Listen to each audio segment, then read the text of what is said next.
सभी क्रांतिकारी साथियों को जय भीम, जय भीम। बहुत बहुत धन्यवाद संचालक महोदय और ग्राम मूसेपुर की टीम को भी बहुत बहुत धन्यवाद जो आप लोगों ने मुझे यहाँ पे बुलाया और अपने बीच में बोलने का अवसर प्रदान किया। और बहुत बहुत धन्यवाद बहन मैना राज जी का और उनकी समस्त टीम का जो आपने अपनी कथा रोक के मुझे बोलने का अवसर प्रदान किया। अपनी बात को शुरू करने से पहले तथागत गौतम बोध सत्य बाबा साहब जिन्होंने हमें इतने हक अधिकार दिलाए और उसके बाद मान्यवर काशीराम साहब जिन्होंने हमें राजनीतिक रास्ता दिखाया, जिन्होंने बताया कि अगर हमें अपने हक और अधिकार हासिल करने हैं तो सत्ता में भागीदारी करनी होगी। उनके चरणों में सत्संग नमन करते हुए उसके साथ साथ बहुजन समाज में जन्मे सभी संत गुरुओं महापुरुषों राजाओं वीर योद्धाओं को सत्संग नमन करते हुए मैं अपनी बात को शुरू करना चाहूंगा। जैसा कि आप लोग देख ही रहे होंगे कि आजकल हमारे समाज के लोगों को जहां पे हमारी कुछ आबादी कम है वहां पे तरह तरह से प्रताड़ित किया जाता है। जब देखते हैं कि किसी भाई को कुर्सी पे बैठने पे उसको पीटा जाता है, किसी बहन को अगर उसकी बकरी किसी के खेत में चली जाती है तो उसे मौत के घाट उतार दिया जाता है, और अगर कोई अपने बोझ की रक्षा कर रहा होता है, अगर उसको वो मनवादियों की बात को नहीं मानता है तो उसकी हत्या कर दी जाती है। और आए दिन हमारे समाज की बहनों के साथ में बलात्कार जैसी घटनाएं जब सामने आती है तो आंखों से आंसू नहीं रुकते हैं।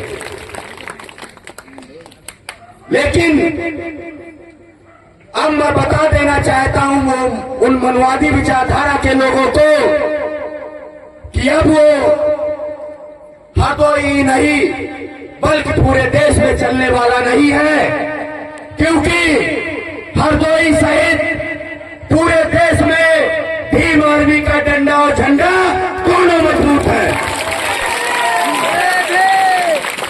और मैं उन मनवादियों को बता देना चाहता हूं कि अरे बदमाशी तो हमारे खानदान में है, अरे बदमाशी तो हमारे खानदान में है, बस और कईयों को ठोक भी चुके हैं। बदमाशी तो हमारे खानदान में है और कईयों को ठोके हैं।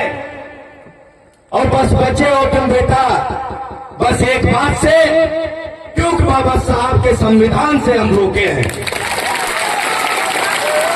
वरना तुम हमारे इतिहास को बहुजन समाज के इतिहास को उठा करके देख लो। बहुजन समाज के राजा महाराजाओं की तलवारें उठाओगे तो तुम्हारे पैंट से पेशाब निकल जाएगा, ये गारंटी देता हूं।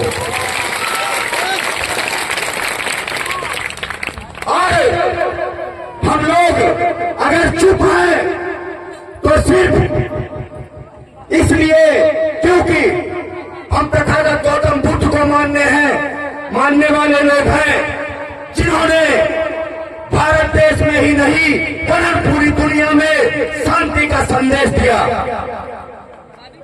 हम मानते हैं, हम चुप हैं तो सिर्फ बाबा साहब के संविधान की वजह से, क्योंकि हम भीम आर्मी वाले जो भी कार्य करते हैं वो सिर्फ संवैधानिक तरीके से करते हैं। अन्यथा जिस दिन हम अपनी औकात पे आ गए उस दिन 2 मिनट में भी नहीं लगेगा, मनवादियों तुम अपने घर से निकलना मुश्किल हो जाएगा तुम्हारा। और वही कहते हैं कि अगर महफिल में हम आए हैं तो जलवा हम दिखाएंगे, अगर मैं महफिल में आए हैं तो जलवा हम दिखाएंगे। अगर तुम बात करते हो, अरे तुम बात करते हो साथियों बसंती की, हम तो मनवादियों को नचाएंगे। और सब रखो मेरे साथियों, अरे सब रखो मेरे साथियों, इनको जवाब इन्हीं की भाषा में सिखाएंगे। सिर्फ समय की बात है। और जो तुम बात करते हो, जो तुम बात करते हो कि हम संविधान खत्म कर देंगे,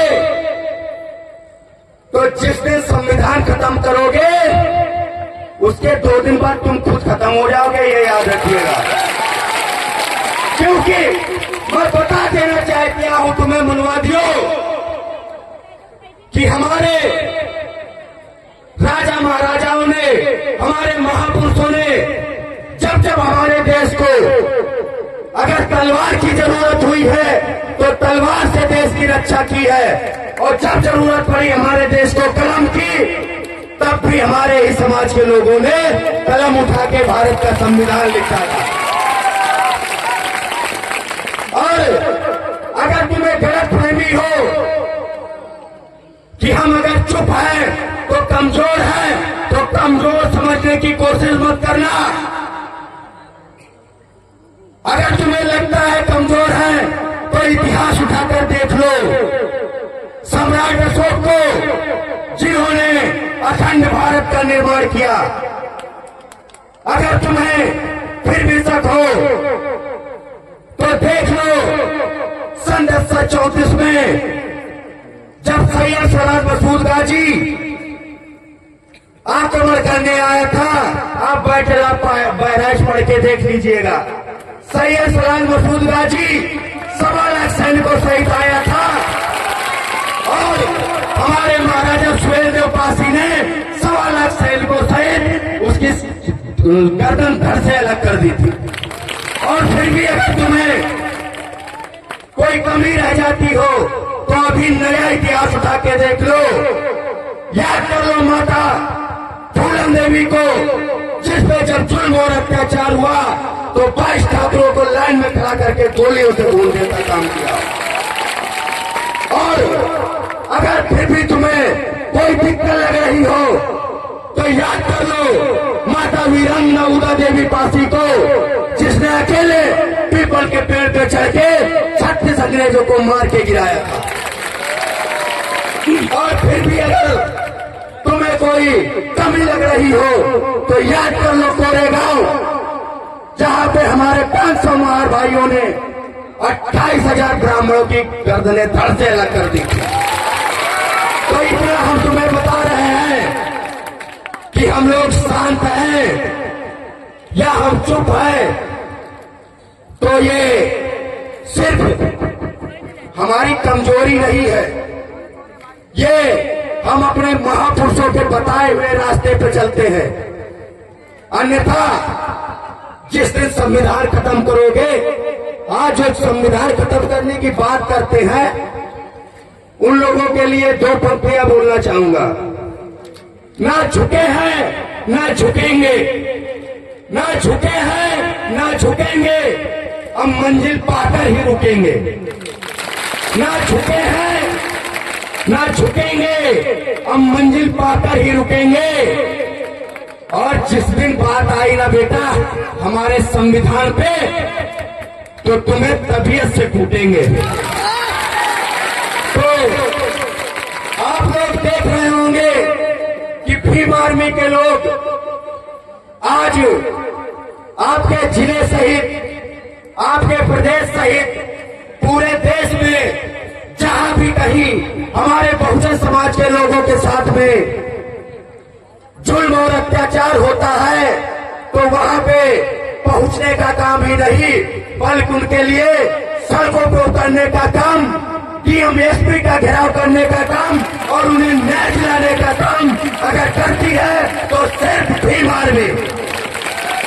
आपने कई पार्टियों को वोट दिया होगा, कई नेता विधायक बनाए होंगे, कई सांसद बनाए होंगे, कई मुख्यमंत्री बनाए, कई प्रधानमंत्री बनाए, लेकिन आपके लिए कोई नहीं खड़ा हुआ। आपके लिए अगर कोई खड़ा हुआ है तो वो है भाई चंद्रशेखर आजाद, जो रोज पे ही नहीं, लोग कहते हैं कि जब चुनाव जीत जाते हैं तो वो पब्लिक को भूल जाते हैं।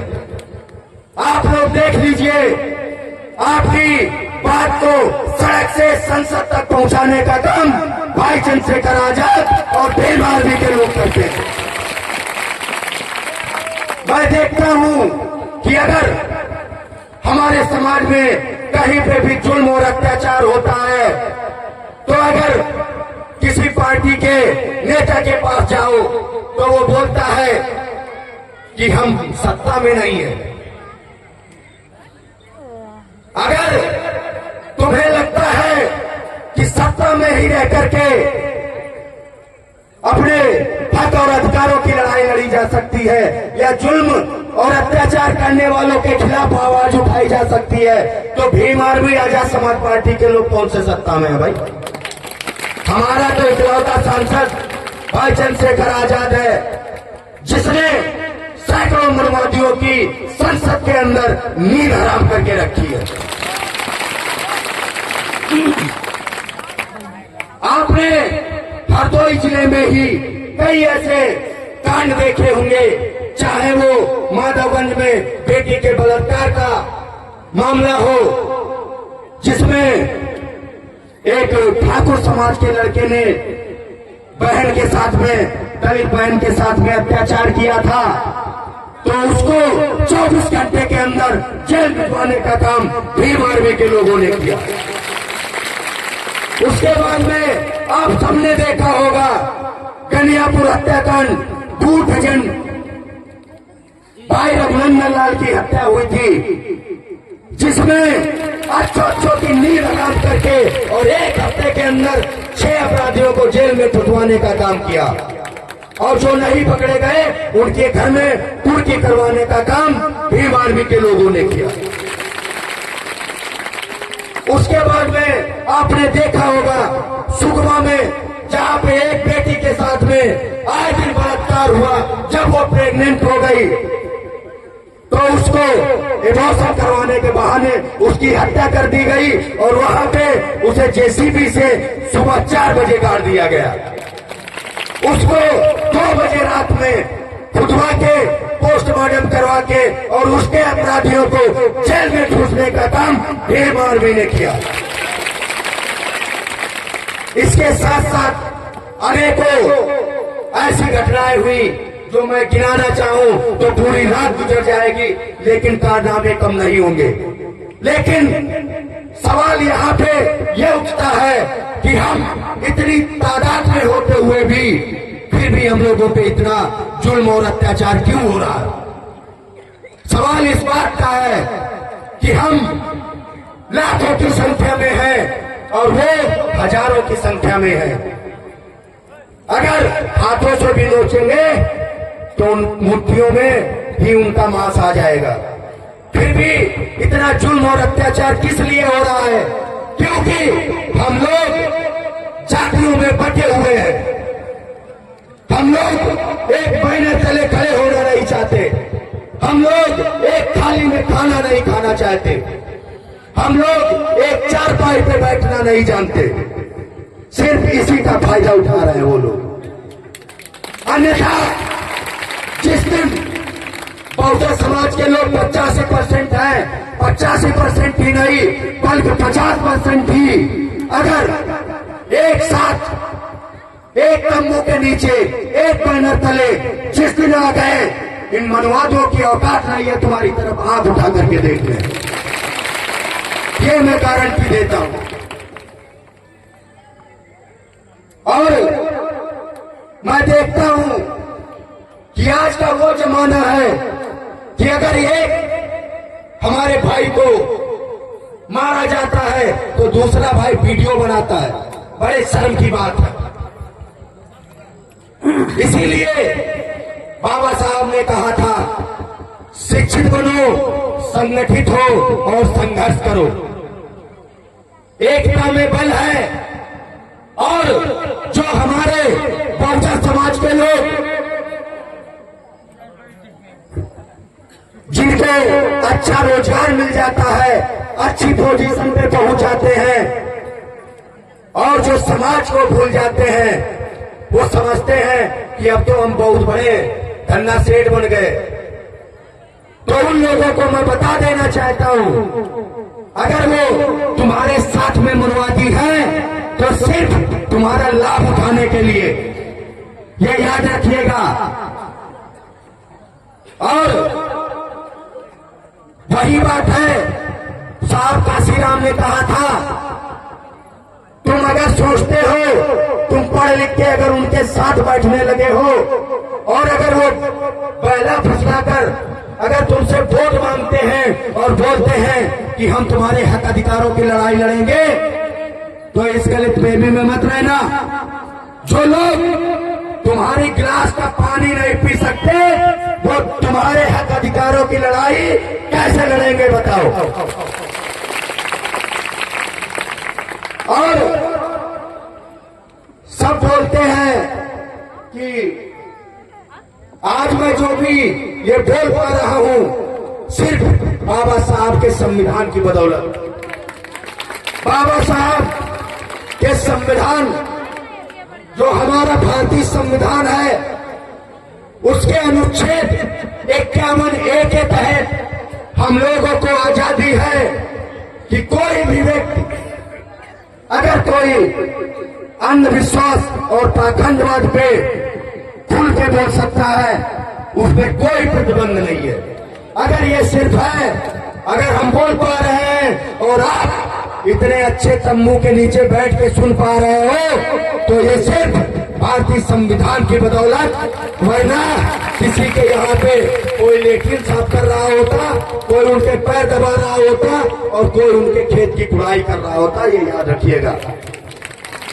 अगर बाबा साहब ने और हमारे तमाम महापुरुषों ने अपने प्राणों की आहुतियां दी हैं, इतने जुल्म और अत्याचार सहे हैं तुम लोगों के हक अधिकार दिलाने के लिए, तो ये याद रखिएगा दोस्तों, अब समय आ गया है।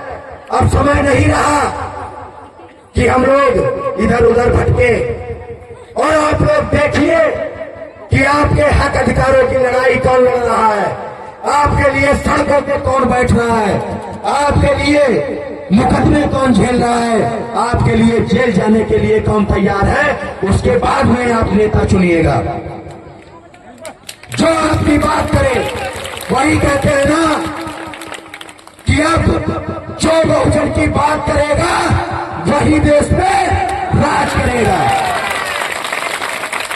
और आप लोग भली भांति अब जान भी चुके हैं और समझ भी चुके हैं कि अगर आपकी हक और अधिकारों की लड़ाई लड़ सकती है तो भीम आर्मी आजाद समाज पार्टी के लोग हैं, भाई चंद्रशेखर आजाद, भाई विनय रतन सिंह जी, भाई कौशल वाल्मीकि जी, भाई कुलदीप भार्गव जी, ऐसे लोग हैं जो आपके हक अधिकारों की लड़ाई लड़ सकते हैं। और आपने अभी देखा होगा जिन्होंने संविधान के नाम पे आपका वोट लिया, लेकिन जब क्रीमी लेयर की बात आई तो वो लोग कहां पे, अब आगे कुछ नहीं बोलेंगे। तो यही कहना है कि आप लोग सबसे पहले तो वही संत गाड़गे महाराज ने कहा था कि अगर आपके घर का बर्तन बिकता है तो बिक जाने दो, आप रोटी हाथ में रख के खा लेना, लेकिन अपने बच्चों को अशिक्षित मत रहने देना। और बाबा साहब ने कहा था कि मंदिर में अगरबत्ती जला के 1 घंटा बजाने से अच्छा है घर में मोमबत्ती जला के 2 घंटे पढ़ाई कर लेना मेरे दोस्तों। उसी से आपका परिवार और आपका समाज आगे बढ़ेगा। घंटा बजाने से आज तक फर्क नहीं पड़ा तो आगे क्या पड़ेगा।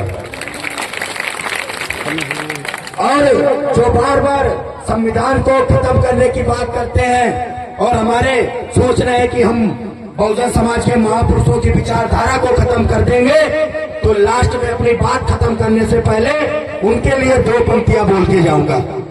अगर अच्छी लगे तो तालियां इतनी तेज होनी चाहिए, अगर 2-4 मनवादी हो तो उनके कान में दर्द पैदा हो जाए।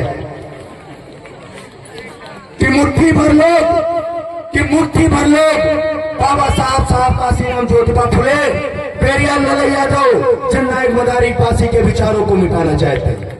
कि मुट्ठी भर लोग बाबा साहब, पेरियार लाल यादव, काशीराम साहब, मदारी पासी के विचारों को मिटाना चाहते हैं। अरे नादान है वो चूतिए जो समंदर को सुखाना चाहते हैं।